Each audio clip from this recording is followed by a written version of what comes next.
পরপুরুষের সামনে মহিলারা যদি নামাজ আদায় করে তাহলে এই নামাজ তাদের কবুল হবে কি হবে না।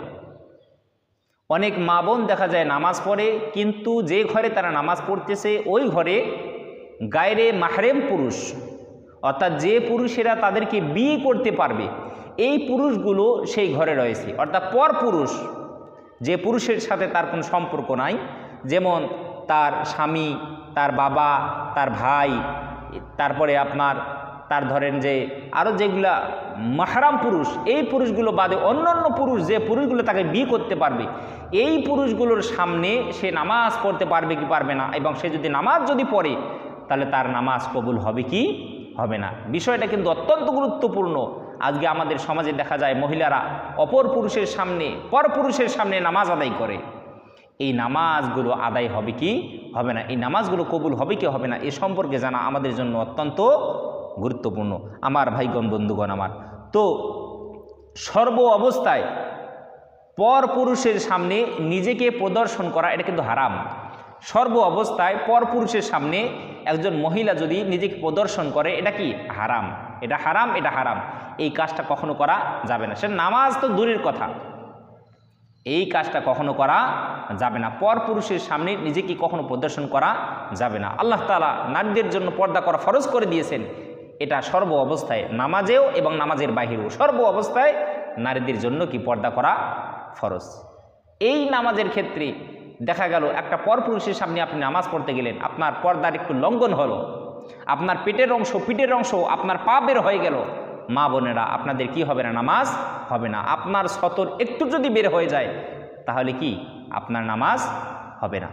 এ কারণে সর্ব অবস্থায় নারীদেরকে পুরুষের থেকে আলাদা রাখতে হবে, তাদেরকে হেজাব পরে থাকতে হবে, পর্দায় তাদেরকে থাকতে হবে, তাহলে তাদের সম্মানগুলো বাড়িয়ে দেবেন কে? আল্লাহ তাআলা। বিষ্ণু নবী সাল্লাল্লাহু আলাইহি ওয়াসাল্লাম বললেন মহিলাদের জন্য জান্নাত যাওয়া সহজ, তারা যদি 4টা কাজ যদি তারা করে তার মধ্যে অন্যতম হলো কি একটা পর্দা করা। নারীদের জন্য পর্দা করা ফরজ। যে নারী যত বেশি পর্দা করবে ওই নারীর সম্মান, ওই নারীর ইজ্জত আল্লাহ তাআলা তত বেশি কি করবেন, বাড়িয়ে দিবেন। সুবহানাল্লাহি বিহামদিহি। তবে একান্ত প্রয়োজন হলে নারীরা পর্দা করে, হিজাব পরে, নিজেদেরকে আবৃত্ত করে ঢেকে তারা কি বাড়ির বাহিরে তারা যেতে পারবে। এরপরে যে বিষয়টা সেটি হলো মূল বিষয়, যে পরপুরুষের সামনে বা অপর পুরুষের সামনে আমার বন্ধু আমার বাড়িতে আসছে বা আমার কোনো ফ্রেন্ড আমার বাড়িতে আসছে, বিভিন্ন আত্মীয় স্বজন আমার বাড়িতে আসছে, তো এই পরপুরুষের সামনে আমার স্ত্রী নামাজ পড়তে পারবে কি পারবে না।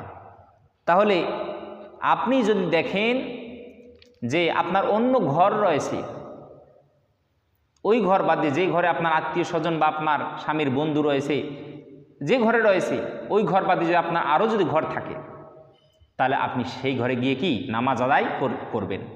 পরপুরুষের সামনে নামাজ আদায় করলে আপনার নামাজ হয়ে যাবে, কিন্তু আপনার পর্দার এতটুকু কিঞ্চিত বিন্দু মাত্র যদি খেলাপ যদি হয়ে যায় আপনার নামাজ কি হবে না।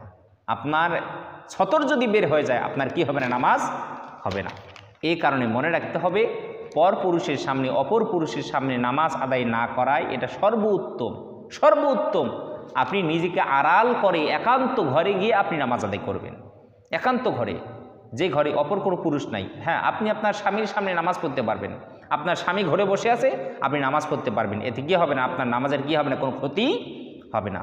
আপনার স্বামীর সামনে আপনি নামাজ পড়তে পারবেন, কিন্তু অপর পুরুষের সামনে নামাজ আদায় না করা এটা কি সর্বোত্তম। যদি করেন, দেখা গেল আপনি এমন একটা অফিসে কাজ করেন যে অফিসের ওই রুম ছাড়া আর অন্য কোনো রুম নাই, কিন্তু নামাজের সময় হয়েছে, কি করবেন আপনি, নামাজ কি কাজা করবেন না, ওই রুমেই আপনি নামাজ পড়বেন, আপনার নামাজ হয়ে যাবে, কিন্তু আপনার পর্দার যেন বিন্দু মাত্র খেলাপ যেন না হয়, আপনার সতর যেন বের যেন না হয়, হলে আপনার কি হবে, নামাজ হবে না। তবে অন্য রুম যদি থাকে, একান্ত কোনো রুম যদি থাকে আপনি সেখানে গিয়ে নামাজ আদায় করা এটাই কি সর্বোত্তম।